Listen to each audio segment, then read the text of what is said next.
Qué 90 días, ¿no? La realización del Alomir con guión de Claudio Martínez. Marcos, gracias por venir. Gracias por la invitación. Supuse, y Sí. imagino que supuse bien, que vas a discrepar con el balance que hice estos 90 días. Supusiste bien. Sí, no, claramente tenemos un balance distinto. Muy distinto.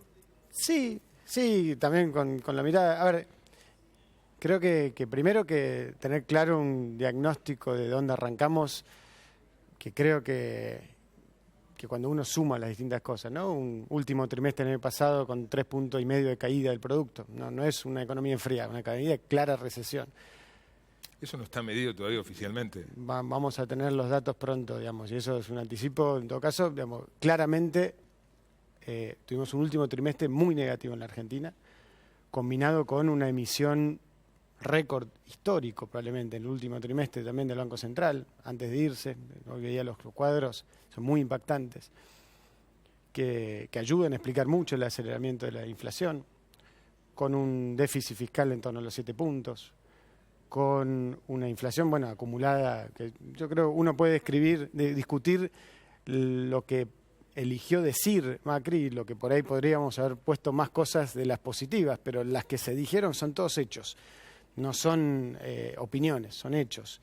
Un Estado que pasó de 2 millones de empleados públicos a 3,5 millones y que gran parte de los estados tienen un problema de déficit. Digamos, esto es un tema también que es un dato objetivo. Todos los gobernadores y los intendentes lo plantean como un problema actual. 4 años, algunos dicen 5, sin generación de empleo privado. O sea, lo que vemos claramente es que recibimos una economía que no es que tenía algunos problemitas, que había sido un claro fracaso de política económica de la gestión de Kicillof y Cristina Kirchner. Frente a eso, nosotros empezamos un proceso de normalización, que sabemos que va a llevar por lo menos este primer semestre de gobierno. Por lo menos. Sí, por lo menos porque... Pero esto es importante también entender, porque son muchas cosas que hay que ir ordenando, tratando de ir por el camino que estamos yendo, de evitar un ajuste de verdad, y creo que cualquier economista sabe que esto no es un ajuste de verdad en términos ortodoxos, en términos de lo que es bajar rápidamente la inflación de un día para el otro, achicando el déficit, digamos, eso lo podemos discutir largamente, ni tampoco haciendo más de lo mismo, porque si hacemos más de lo mismo y no generamos empleo en la Argentina, entonces nos vamos a seguir mintiendo, diciendo que estamos con un proyecto de inserción social y todo lo que se decía antes, pero que no ocurría. La pobreza lo podemos discutir, digamos, pero hoy el único dato oficial medianamente reconocido, estamos hablando de 29%. Después te invitamos a presenciar el informe sobre qué pasó en estos 90 días respecto a la pobreza. Pero para cerrar el único punto, digo, que tenemos una visión mucho más crítica sobre la economía que recibimos y sobre, ni hablar, la dinámica político-institucional, que creo que es un tema omitido en parte, pero que no es un tema menor. Nosotros frente a eso... En estos 6 meses lo estamos tratando de normalizar la economía para arrancar a crecer lo antes que podamos y por otro lado reforzar la red de protección social. Hubo algunos temas que no has mencionado pero que tienen un impacto altísimo, una reivindicación histórica clave como el tema de asignaciones familiares, que más de 2,5 millones de chicos están recibiendo o la mitad de ellos por primera vez asignaciones familiares y la otra parte el doble o más de lo que recibían. El iniciar las clases en gran parte del país, que no se iniciaban hace mucho tiempo, a partir de un acuerdo con los sindicatos docentes, mostrando la prioridad de la educación. Entonces, creo que muchas de estas medidas que se plantean como para los ricos o para los empresarios son medidas que están destinadas a generar empleo en la Argentina. Y cuando uno ve a los productores de algodón de Chaco o los productores de ciruelas de Mendoza o ve los productores de tabaco de Jujuy o los arroceros de Corrientes, no son los grandes empresarios multinacionales que están pidiendo herramientas para no cerrar su producción y empezar a generar trabajo y a partir de ahí generar un sistema social y político más basado en el trabajo. Ahora, Marcos, vos decías lo que Macri enumeró el 1 de marzo son hechos. Eso también son hechos. O sea, lo que se ve ahora es, en materia social y económica, un empeoramiento respecto a lo que ocurría el 10 de diciembre. En materia de inflación, en materia de empleo, bueno, yo adelanté que vos, respecto a ese dato tan impactante de ayer, ¿no? Una consultora que calculó que hay 100.000 despedidos. Pero no solo esa consultora, hoy hablé con el presidente de la Cámara Argentina de la Construcción, dijo, solamente el sector de la construcción hay 54.000 Sí, a ver, empleos menos. primero que la consultora lo hace metodológicamente en recortes de diarios. Los recortes de diarios generalmente hablan más de los despidos que de los nuevos puestos de trabajo. Está claro que en la construcción, otro dato que también planteó el presidente, las decenas de miles de obras públicas paralizadas en el país, los cuales no tenían ni presupuesto asignado y que estamos empezando a arrancar fuertemente, obviamente impactaron en la construcción. Ahora, hay otros sectores que se han dinamizado y han arrancado. Hay frigoríficos de carne, por ejemplo, que ahora que pueden exportar y que están generando incentivos, están avanzando, la producción agropecuaria, las economías regionales. Hay cosas que van compensando. Ahora, el tema central es, de ninguna manera aceptamos la idea que hay un empeoramiento, cuando lo que teníamos era un escenario de una parálisis económica de hace 4 años, donde lo único que había, en todo caso, que no es menor, pero que hay que mejorar enormemente, es la protección social, en algunos casos muy positiva, pero que hay que completar, la asignación universal, que vamos a plantear que sea universal de verdad, no como es ahora, que todavía tiene sectores como los hijos de monotributistas que no acceden, las asignaciones familiares, la posibilidad de que los jubilados terminar y encarar el tema de los juicios, que creemos que hay que encararlo. Ahora, todos estos reclamos, todos estos temas, hay que encararlos y los vamos a encarar. Y lo que estamos convencidos es que en el segundo semestre no vamos a estar hablando de una inflación alta, no vamos a estar hablando de despidos, sino de inversiones, no vamos a estar hablando de estos problemas que a nuestro entender son un poco... empezaron en noviembre. Kicillof hizo una conferencia de prensa el 24 de noviembre echándole la culpa a la inflación de su gobierno al próximo gobierno, ¿no? Recién lo escuchaba también a un economista kirchnerista hablando que en realidad ellos no arreglaron los buitres por culpa nuestra. Ellos, que hasta el día del 22 de noviembre estaban convencidos que ganaban las elecciones, que estaban destinados a gobernar para siempre, Marcos, le echan la culpa. Digo, pero este es un nuevo método en la Argentina. El echar la culpa a la herencia futura es una cosa medio rara. Estamos hace 90 días y no hay pruebas más allá del...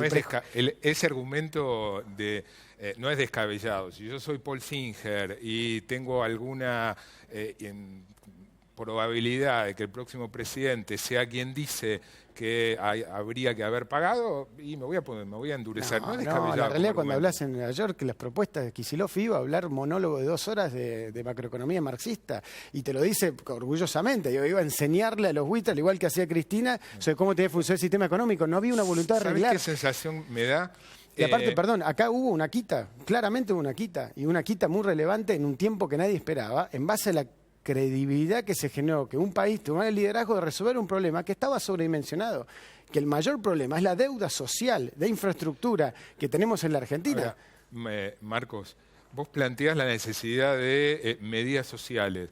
Fíjate con la celeridad con la que tomaron decisiones en favor de los sectores de empresarios, los negocios. Vos me vas a decir, bueno, esto es para crecer. Te lo tomo, ponele, esto es para crecer. Ahora, fueron medidas tomadas de inmediato. Mientras que las medidas de protección social en cuentagotas son anuncios, anunciaron que van a plantear... No es cierto, Marcelo, Sí. Perdón, no, las ganancias, tal como habíamos dicho, es a partir del 1 de enero. La tarifa social fue a partir del primer momento que anunciamos. En los 400 pesos que hicimos al final de año de diciembre, lo hicimos apenas lo hicimos. La paritaria docente la resolvimos cuando fue la paritaria docente. No lo creo. Creo que, a ver, y entiendo genuinamente que hay ya un porcentaje de gente que entiende que lo que está pasando es la confirmación de lo que esperaba que ocurriera. Ahora, creo, con el correr del tiempo, que cuando nos juntemos acá en 6 meses, en 1 año y demás, van a tener que replantear el discurso para decir, la inflación no está tan alta ahora. ¿Y por qué no está tan alta? ¿Estás tan confiado? Absolutamente confiado, porque hay un tema central. Y esto no es mérito de este gobierno o del que viene. La Argentina tiene una enorme brecha entre lo que es y lo que podría ser. Es uno de los países más subinvertidos y menos desarrollados en términos de su potencial, hoy, por lo menos en el hemisferio occidental. En términos de país grande, porque es un país grande y relevante. Y esto es otro tema que no se planteó, y me parece que es un tema muy relevante que no ocurra en el diagnóstico, lo que es la vinculación con el mundo. Y con el mundo no estamos hablando solamente de la Unión Europea, que hoy estuvo la canciller, la visita de Obama, que uno puede decir, bueno, claro, ahora arreglan con los países centrales. Con Uruguay, con Bolivia, con Paraguay, con Chile, con Brasil. Cada presidente de ellos con los que nos reunimos, había una lista eterna de temas pendientes concretos, de la deuda de gas con Bolivia, la deuda de energía con Yacyretá con Paraguay, la discriminación portuaria con Uruguay, la no integración energética con Chile. ¿Qué sensación da? El diagnóstico de ustedes es, recibimos todos esos problemas y es necesario caer un poquitito para después despegar. Es que no creemos en eso. Para eso haríamos un ajuste ortodoxo que no estamos haciendo. Porque la Argentina tiene una situación rara. Y vos hablabas del endeudamiento, que creo que el desendeudamiento hay que mirarlo integralmente. Cuando uno mira el déficit de infraestructura que hay en la Argentina hoy, en términos logísticos, en términos sociales, en un montón de infraestructura, creo que es discutible, porque en realidad hay mucho que no se ha hecho, digamos. Entonces, había mucho... Bueno, pero uno tiene sus prioridades. Ahora, el no usar la deuda para poder financiar obras de largo plazo no es una medida inteligente, no lo hace ningún país de nuestra región, el no poder generar alguna de esas cosas. Ahora, nosotros creemos que la Argentina tiene que ordenarse. Son cosas distintas que hacer un ajuste para después estar mejor. De vuelta, hay muchos sectores que hoy ven la posibilidad de que se dinamice su economía y esto a partir de abril, con el plan de obras públicas que vamos a lanzar, que va a ser el más ambicioso de los últimos 50 años por lejos, con los planes productivos para generar generación de empleo, con las inversiones, con las posibilidades de los nuevos beneficios sociales que vamos a trabajar para transparentar, para mejorar y para ayudar a enganchar eso con un proceso educativo y productivo. Pero de vuelta, acá hay un tema central, es la discusión de las intenciones. Cuando muchas veces dicen, estamos gobernando para los ricos, desde el kirchnerismo, nosotros primero lo que decimos, o desde muchos sectores que de la mejor buena fe. No soy de los que creen la perversidad. Ahora sí, uno puede suponer que la idea predominante del gobierno es la manera en que el país tiene para progresar y para que todos vivan mejor, no solo los ricos, es impulsar el mundo de los negocios para que a partir de la inversión la economía se expanda. No es una cuestión de perversidad, es una cuestión de ideología, si se quiere. No, yo creo que es mirar el mundo hoy. No hay ni un país que ha logrado bienestar de su población y mayor igualdad sin generar un desarrollo del empleo privado. No hay ningún ejemplo hoy. Entonces, uno ve el ejemplo de Cuba, hoy está abriéndose inversiones privadas. La pregunta es... Pero eso es un punto. El otro punto es el enorme desafío del rol del Estado, de más y mejor Estado, porque eso también me encantaría casi un programa entero discutir sobre la destrucción de la capacidad estatal por parte del kirchnerismo. El aumento sideral de casi 700.000 millones de dólares de más recursos del Estado en los últimos 15 años y la capacidad para ejercer políticas públicas educativas, de salud, con los jubilados, de igualdad social. Creemos que es muy pobre eso. Entonces, ese es el otro rol, no es una u otra. Son las dos cosas. No es esto la década del 90. No queremos la idea del derrame. Queremos un Estado fuerte, que invierta, que dinamice, que planifique, que ordene, y también un sector privado que crezca y que genere riqueza. Y creemos que las dos cosas son compatibles. Hablaste del Estado. Hacia el final, José Nathanson, en su columna, va a mostrar, analizar esto de la idea que me parece ustedes quieren instalar de que en el Estado había empleo de más. Y de ahí, ¿no?, despidos o rescisiones de contratos, si se quiere, de varios miles. Y si uno compara, después vamos a ver los datos, no es así. Es que por eso hablo del tema de Estado inteligente. Primero, que es un dato objetivo, que casi duplicamos la planta estatal en 15 años, sin concursos, sin planificación y sin una idea clara de qué iba a hacer esa gente. Bueno, y que eso es un problema. Muy distinto el Estado del 2015 que el Estado del 2003 con el que comparás.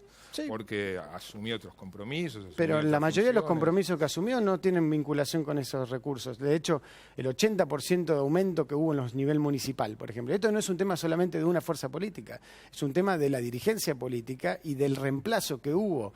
La solución al desempleo al final del día, después de un tiempo, sobre todo cuando uno mira la primera presidencia de Kirchner, donde había superávits, había generación de empleo, inversión, etcétera, y se fue degradando eso a la idea de reemplazar la falta de capacidad de generar empleo privado con empleo público, para tratar de mantener bajo el nivel de desempleo. Ahora, eso no implica un mejor Estado. Ahora, nosotros estamos hablando con toda la fuerza, en todo caso, y esto no es solo una discusión nacional, está ocurriendo en Santa Cruz, Tierra del Fuego, en casi todas las provincias. Estamos hablando del 1-2% de los empleados públicos, no estamos hablando de despidos masivos. Eso creo que es una discusión, en todo caso, hasta cualitativa para tener, pero primero es eso. Y más aún, ¿era necesario 20.000 personas y pensá con todo que lo que implica? Casi todos los ministerios, yo creo que es menos, pero pensá casi todos los ministerios pasaron en los últimos 5 años a triplicar o cuadruplicar la cantidad de empleados. Los empleados no entran físicamente en los edificios. Si vos los convocás, muchos de los contratos cortados nunca aparecieron las personas, nunca vinieron. digamos, porque había contratos políticos. Y había otra gente que por ahí tenía una vinculación política y otra gente que por ahí trabajaba bien, digamos. Y eso no es que produce placer o se hace por gusto. Ahora, si vos no podés tener espacio físico para que trabaje una persona o una tarea para que trabaje esa persona, la estás denigrando también. Y esto nos ha pasado en distintos lugares del Estado, que viene el sindicato y te dice, dale una tarea tal. Y dice, pero no tengo una tarea, no tengo un lugar físico para darle.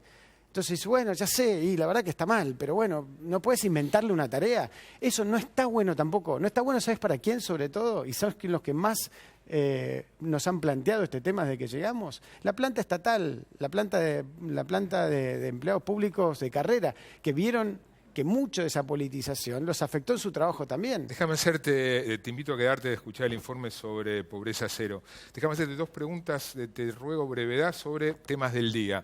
El Frente para la Victoria, conferencia de prensa, pidió una consulta popular por el tema del acuerdo con los fondos buitres. No, nosotros ya creemos que esto hay que resolverlo rápido. La mayoría de los gobernadores ya lo han planteado públicamente, la mayoría de los intendentes también. Ellos han fracasado en su enfoque sobre este tema, generando un enorme costo social en la Argentina. Calculamos por lo menos 1 millón de trabajos que se han perdido por no haber resuelto este tema antes. 1 millón de puestos de trabajo. Esto hay que resolverlo y ponernos a laburar en los temas de verdad, que es cómo resolver la pobreza, cómo generar empleo, cómo desarrollar el norte con el Plan Belgrano. Esa es nuestra mirada, al menos. El Congreso opina. 12.000 millones de dólares de endeudamiento para cancelar, no es un tema menor. No es un tema menor, pero hay un consenso político que se va a ver reflejado en el Congreso. Segundo tema del día, hoy, pese a las buenas relaciones con el Frente Renovador y los apoyos, hoy la Comisión Bicameral, analizando el DNU por modificación de ganancias, hubo un dictamen en contra del gobierno con el voto en contra de ustedes del Frente Renovador. Se abstuvo el Frente Renovador. Bueno, se abstuvo. Ellos creen que hay que debatirlo un poco más. Bueno, se debatirá. Nosotros no tenemos miedo ni a ninguna de estas discusiones. El Congreso está abierto, está iluminado, está vivo, está fragmentado y va a tener un montón de debate político y no hay que asustarse, eso es bueno. Eso es creo que es uno de los balances centrales de estos 90 días. La política volvió en la Argentina. La paradoja de vuelta de mucho de ese discurso que iba para un lado y hacía otra cosa. Y lo que han demostrado el núcleo duro del kirchnerismo en los últimos 90 días y en la transición es que no creen en la política, creen en el monólogo. Nosotros creemos en la política. La política es negociación, es conversación, es entender el otro, es a veces ganar, es a veces perder. ¿Con qué ideología? Con la ideología que nosotros planteamos de transformar la realidad, de construir una ideología a partir de nuestra experiencia del siglo XXI. Somos la primera fuerza política del siglo XXI en gobernar, incluso en la región. Nosotros creemos que la ideología es un marco de ideas que se construye en un tiempo determinado, no es un libro que viene del cielo. No hay principios, sí, hay principios, nosotros no hay estamos valores, trabajando. No hay mecanismos. Futuro, cercanía, positividad son valores que hacen, y podemos discutir también un programa entero, que hacen a pensar la política de otra manera. Estamos en una de las mayores revoluciones tecnológicas de la historia de la humanidad y la política se sigue pensando como andamos en carreta. Pobreza cero, terminar con el narcotráfico, unir a los argentinos, tienen que ver con las metas de este gobierno. Ahora vamos a un breve corte, se queda Marcos Peña aquí y con una incorporación que tenemos en el programa con Olivia Sor, el seguimiento, el monitoreo de qué pasó en estos 90 días en función de llegar a eso que no se sabe muy bien. ¿Qué es pobreza cero? Es una meta, es un horizonte. ¿Qué sería pobreza cero? Un país más igual, un país con menos pobreza. ¿Cómo se mediría? Justamente cuando vos planteás un horizonte, creés que la Argentina no tiene ninguna razón para tener el nivel de pobreza. Línea de pobreza. Son varias variables. Lo hemos planteado en la campaña y lo podemos trabajar más. Breve corte y seguimos aquí en Desafío 2016, segunda temporada.